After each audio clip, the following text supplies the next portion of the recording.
hit the second button. Hi, everybody. It's Dina at the Realize Foundation, and I have a special guest today to introduce you to. Her name is Marquette Walker, and I'm going to let her introduce herself to you. Welcome. Welcome. Thank you so much, Dina. This is a pleasure to be on such an amazing platform and to spend time with you this afternoon. But yes, as you say, I am Marquette L. Walker. I wear many a hats. God has entrusted me with plenty hats. I am a wife. I am a mother. I am a grandmother, but I call that's known as Gigi. Grandmother kind of scared me a little bit. Um, and then I am a minister. I am a coach. I am, oh my goodness, coach, motivational speaker, inspirational coach, and um, last but not least, a newly entrepreneur. Well, congratulations. Thank It's you. always the jump to entrepreneur is always scary, right? Mhm.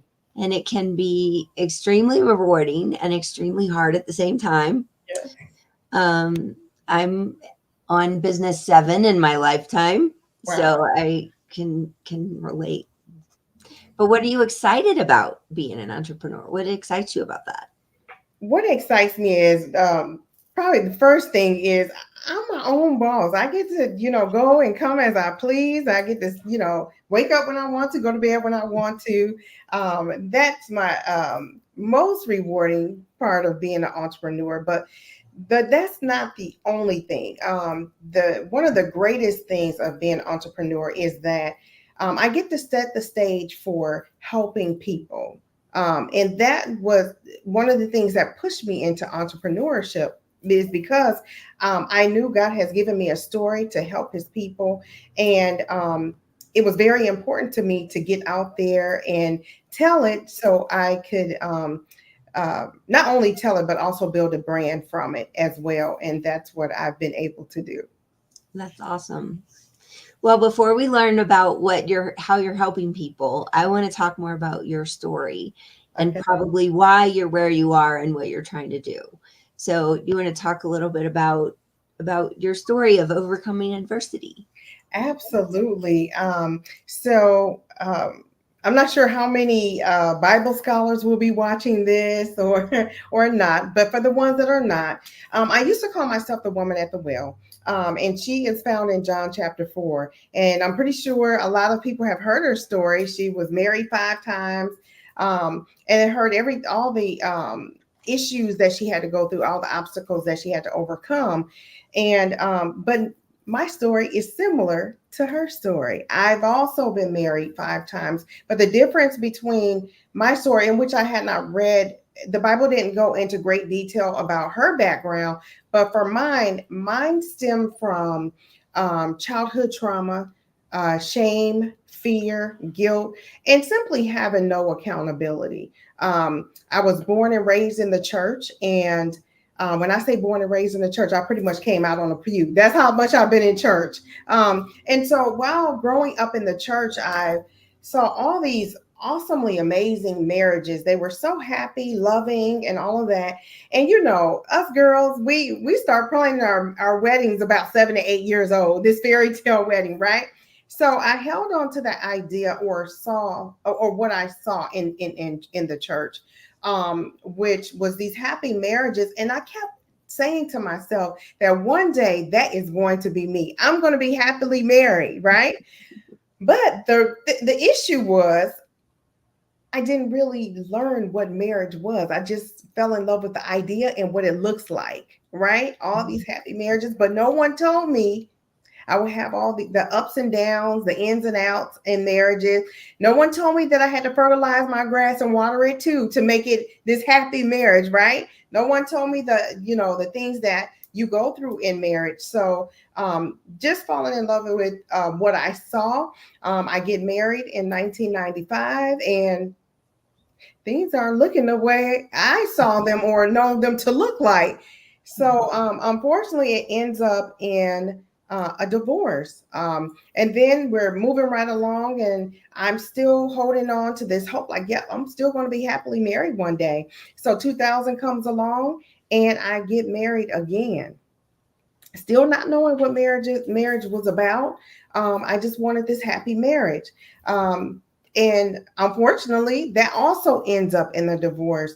So now, fast forwarding a little bit, going into between 3 and 4, um, I remember God was really trying to give me the downloads of, what was really going on with me. But at that time, I didn't understand it, didn't know what to do with the information, so I just kept running. My background kept trying to chase me. I'm running from it, but God was trying to get me to a place to heal. So He was telling me that I'm dealing with childhood trauma. I'm dealing with fear. I'm dealing with having no accountability.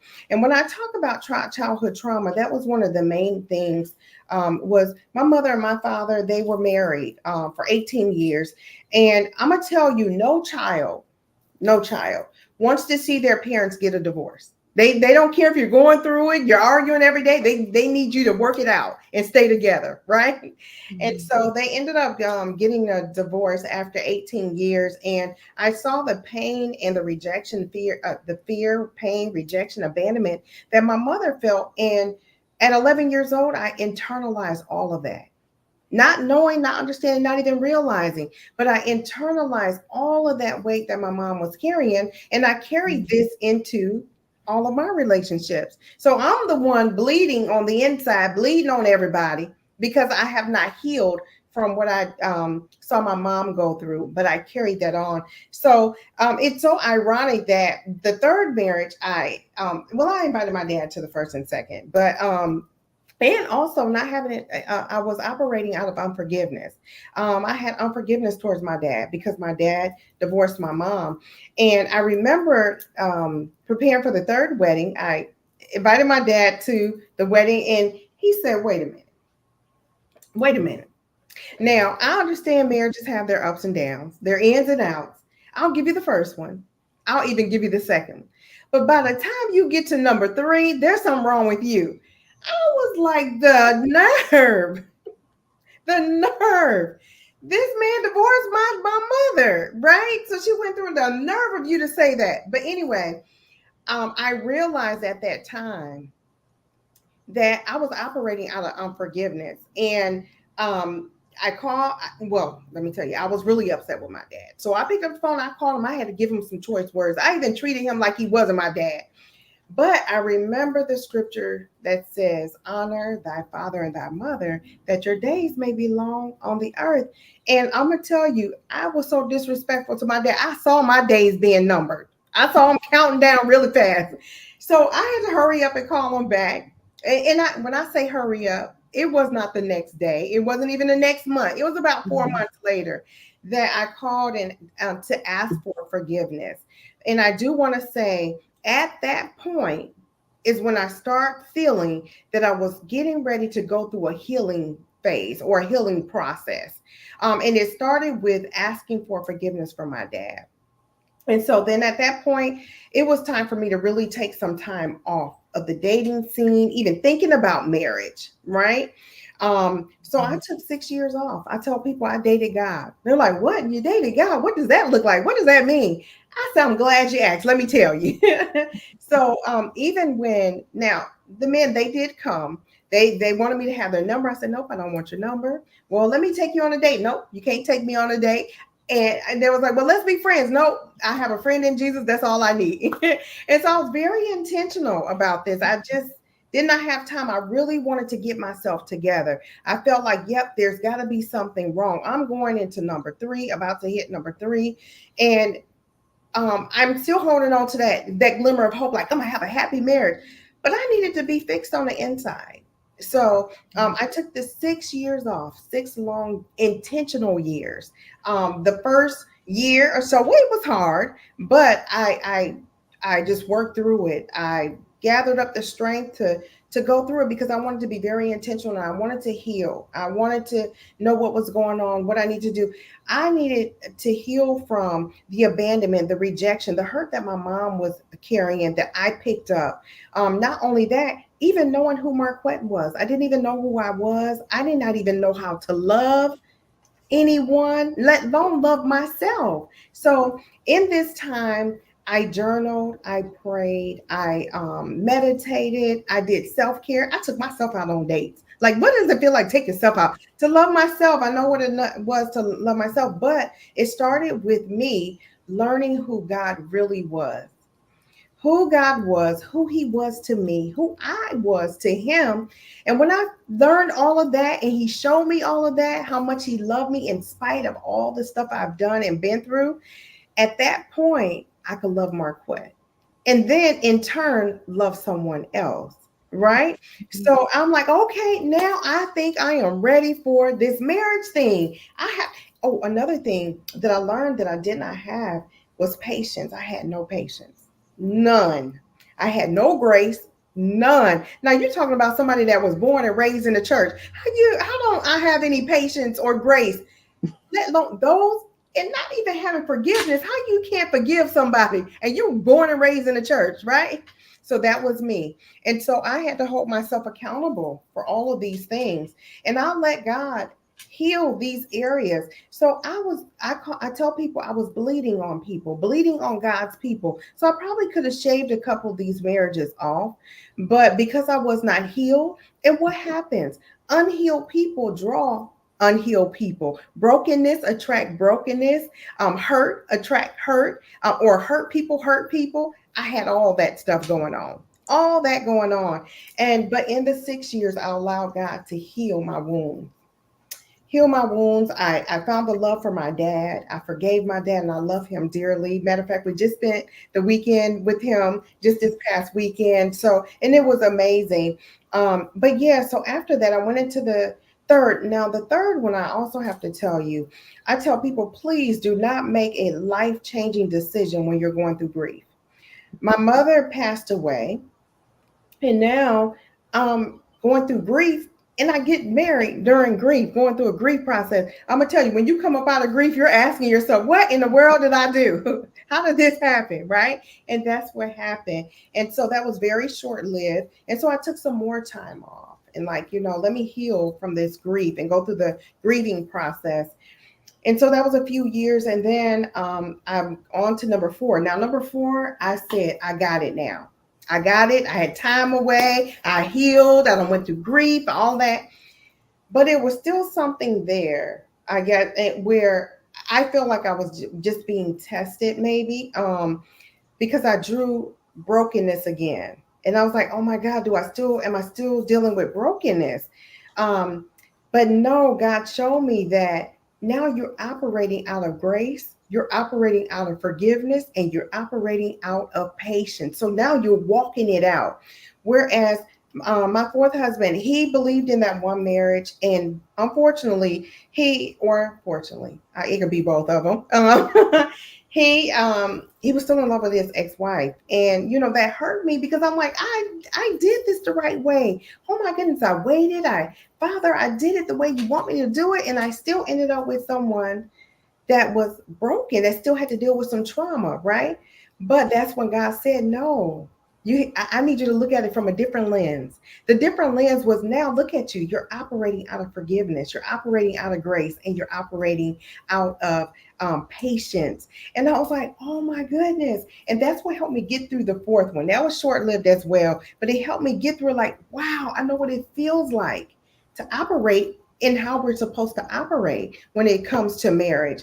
And I loved him enough to let him go. And that I said, oh my goodness, this is what this feels like. Now, granted, when it first happened, I was not happy about it. But as the time went on, very shortly, the time went on, I started to understand that God was speaking to me and let me know, this is it. But I have to say, the fifth one, God met me back at the well. He said, you know what? You've been through what I needed you to go through. You passed the test that I put before you. And now I can in turn bless you with your fifth and forever. So I'm like, oh my goodness. So now I understand what it means to have forgiveness, operate out of grace, and truly forgive, right? And have that patience that you need in a marriage. And so it was tough, but let me tell you, every failed thing was an opportunity to build up resilience in me. So now I'm able to walk in resilience and strength and boldness and courage to also encourage encourage other women and men now, because now I'm figuring out that men go through the same thing, helping them overcome difficulties in a marriage or multiple marriages or multiple divorces. A lot of times us women, oh, we hold on to stuff for a long time. But we have got to forgive. We have to forgive in order to win or to heal. That's the starting point. And we want to win. I want everyone to win. And so my story is helping me to help other people win in difficult situations. That's awesome. Thank you for sharing all of that. Welcome. I think I would like to know more about that time that you took for yourself and you were practicing more self-care and you were doing things that were helping you heal and get in a better mindset. Will you talk a little bit about that, and what physical things did you do to help yourself get through that? Absolutely. So, first and foremost, I started to pray because I know who God was, but I needed to know how much He loved me and who I was to Him. So, I took that time to really communicate, just really spend one on one time with God, just quiet time. I prayed. I fasted because I wanted that real connection. Not only that, during that time, I journaled. I mean, I have not wrote so much in my life. I journaled daily. I meditated. I took time to meditate as well. I traveled.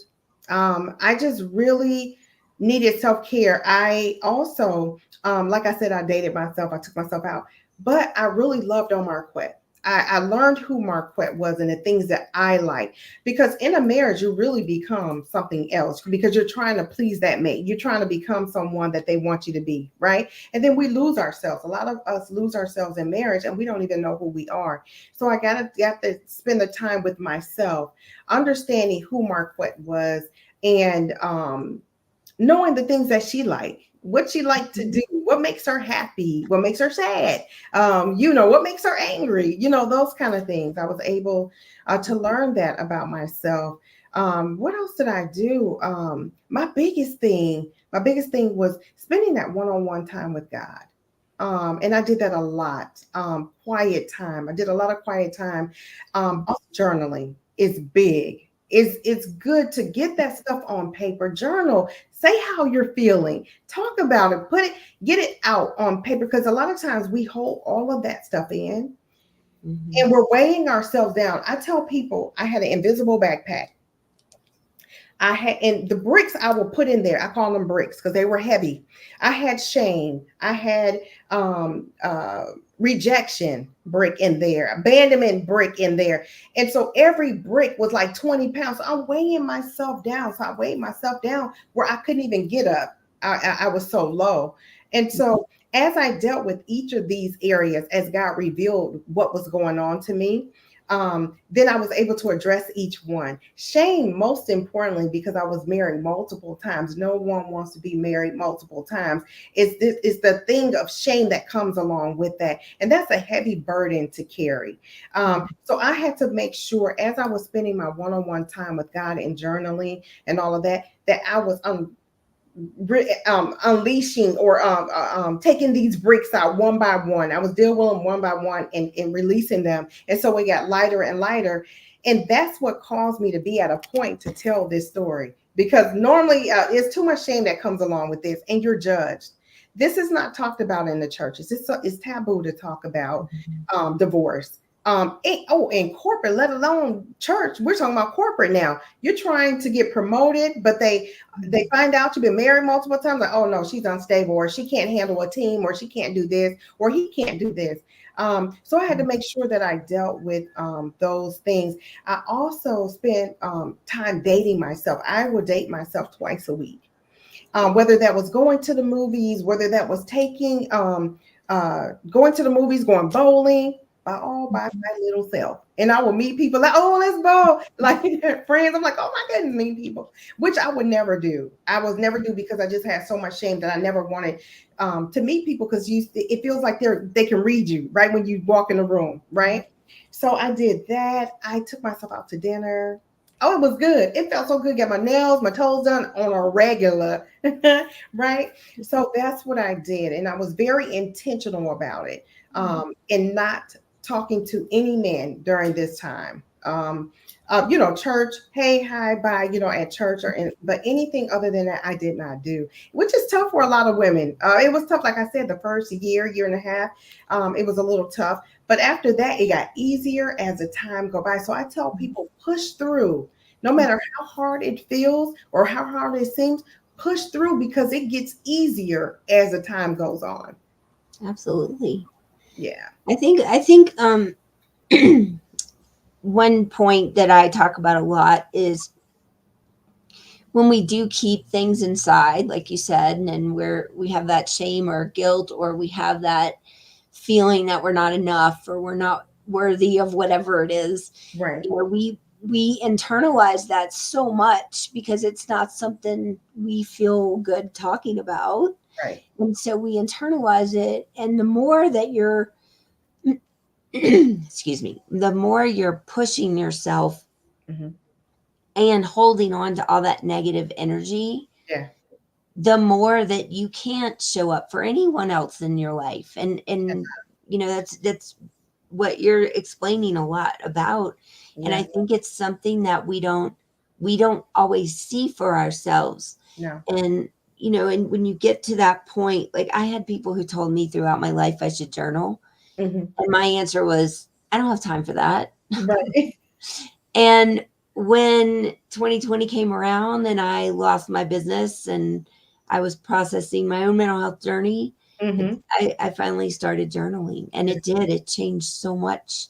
And it's like getting that crud out of our head, putting it Absolutely. on paper, and Mhm. then it's just words on paper, and it gets out of your head so you have the brain space to focus on other things and to have other thoughts and creative ideas and Absolutely. self-love and all the things that you were talking about. Absolutely, absolutely. Another thing that I had to do as well, which is very key, it's key in this healing journey, is um, first and foremost forgiving yourself. A lot of times we're going through these things, but we're killing ourselves because we don't forgive ourselves. Forgive yourself for allowing yourself to go through what you've been through. Mhm. And another thing, that it's okay not to be okay. Just don't stay there.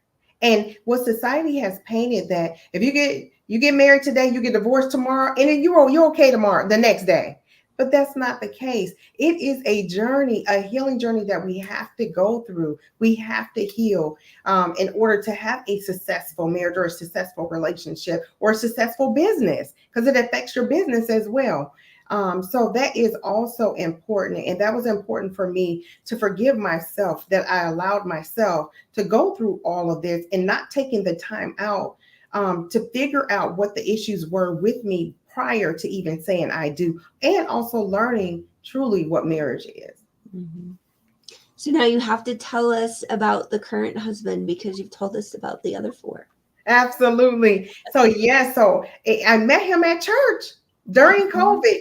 I won't ever forget. My pastor was like, Ruth was in the field when she found her Boaz, right? And we Mhm. were home, but we had a small crew at church that was still going in, but I was on a hospitality, and so over the hospitality team, and so it was still few. And my pastor believed in feeding the people. They get out their beds and come in early to help serve. So I said, I'm gonna go serve. I'm going back, to church. And I went back to church. And actually, it was so ironic that my pastor saw him first before I've ever saw him, and they just thought that he would be perfect for me. But they didn't want to match. They didn't want to match. I was like, nope, we're gonna let God do the matching. But that is what happened, and that's why I tell people, God met me back at the well. But we have locked arms, letting people know that you will have your ups and downs, but you stand on your foundation, which is God. If you create the right foundation, marriage is God's playing field. And so, if it's God's playing field, let's make sure that we keep Him included, right? Mhm. In that playing field. And so, when we have issues, we know who to go to, right? To get those issues worked out. So now, yes, he is. Awesome. He's the one that been sending y'all emails. He's the one that responds to all the emails, keeping my calendar up to date, website stuff up to date. He's amazing. Yeah, he's my right hand guy right now. We just, locking arms, letting people know that no matter what you've been through, God will meet you back at the well and will bless you with what you need, not only what you want, but what you need, and sprinkle some of the wants on top of that as well. So God has done that, and he's amazing. He supports in every aspect of the business, even outside of the business. He's very supportive, and yeah, we just pushing this thing through, and, he's just amazing. Videos. If you look at my my social media, he does a lot of that stuff. So yeah, so we're definitely uh, supportive of each other. Yeah, we are a team, and we pull it together, we work together, and we just let everybody know that this can work for you. And I am here to tell people, do not give up on hope. That's the thing.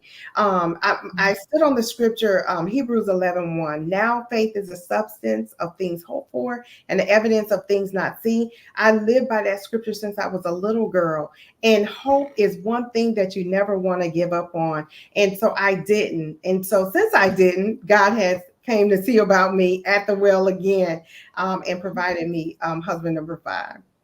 That's awesome. Yes. So maybe you could leave the listeners with some advice when someone is engaged or preparing to get married. What advice do you have for them?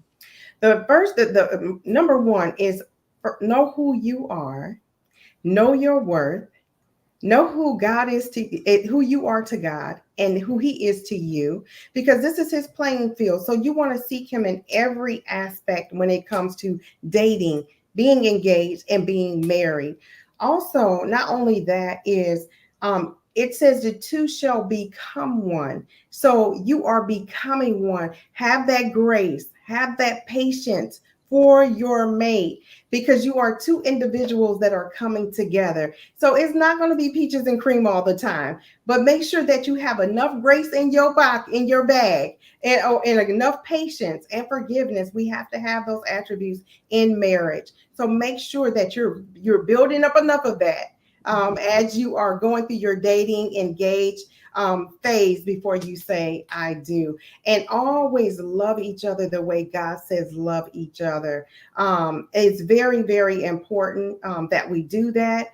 And just make sure that you become a team. You are on the same team. A lot of times when people get married, they don't know which team they're playing on, but you're on the same team. You're on the same team. And before you do that, make sure that you have peeled back all of the layers. I say, look at an onion, and you're peeling back, making sure that you're healed to the core. If there's any issues that you have dealt with from childhood all the way to adulthood, because a lot of times we don't want to be vulnerable. It's very important to be vulnerable.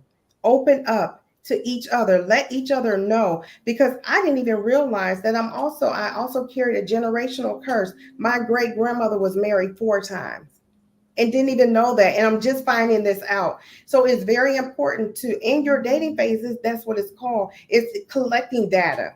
So it's okay. And go deep. Don't be scared to go deep. Go deep, because you want to know what you're getting into. You don't want to know that you're still bleeding on the inside and now you're carrying it into a marriage. It will not work.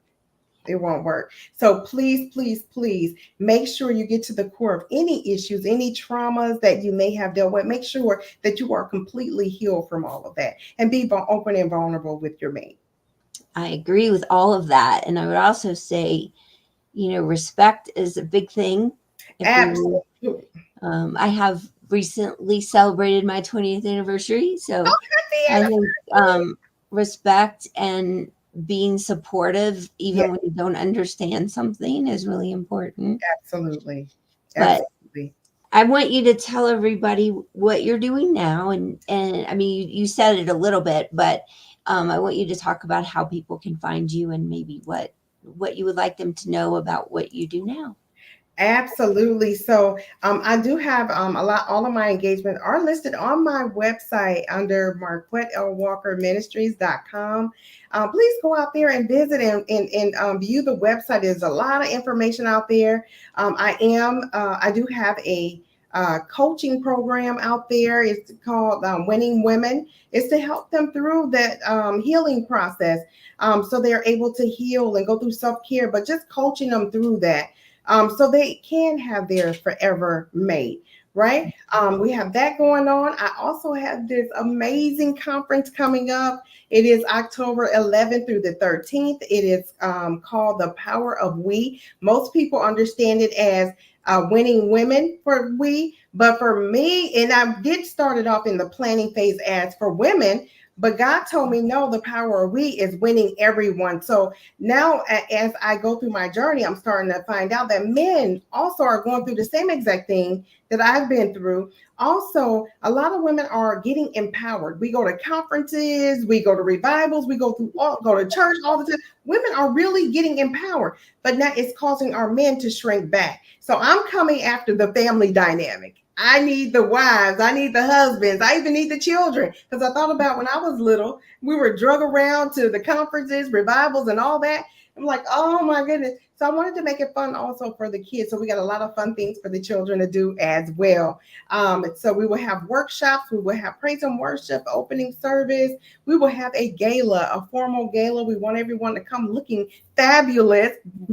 Um, let your hair down and just network. And then we have a closeout on Sunday, which is going to be amazing as well. So I have that going on. A lot of speaking engagements. I'm all over the place, but really want you to go out on my website and view the different things that I have going on. You can also find me out on social media. On Facebook, you'll find me under Marquette L. Walker and also Marquette L. Walker Ministries. You will find me on Instagram, Marquette L. Walker, also Marquette L. Walker Ministries. But let's see, I even had to do a TikTok, y'all. I'm coming for the Gen Zs, the Gen A's, whatever they call them, the babies. I'm coming for them too. So I have a TikTok, Marquette L. Walker, LinkedIn, Marquette L. Walker. I'm trying to keep it consistent, and YouTube out there as well under Marquette L. Walker Ministries. So yes, we got a lot going on, but you'll find all of that stuff out on social media and on my website. Yes, and we'll also put it in the show notes for our podcast so people can find you. Well, thank you so much. It's been really awesome sharing a chat with you and talking about overcoming adversity. That's what we do here at the Realize Foundation, and we believe that the conversations and personal stories can help other people just know they're not alone, know that there is hope, and know that someone else has been maybe in at least a similar situation that you're in, and that there is hope for you to get through it as well. Absolutely. And one thing that I did forget, I am an author as well of Divorced but Not Defeated.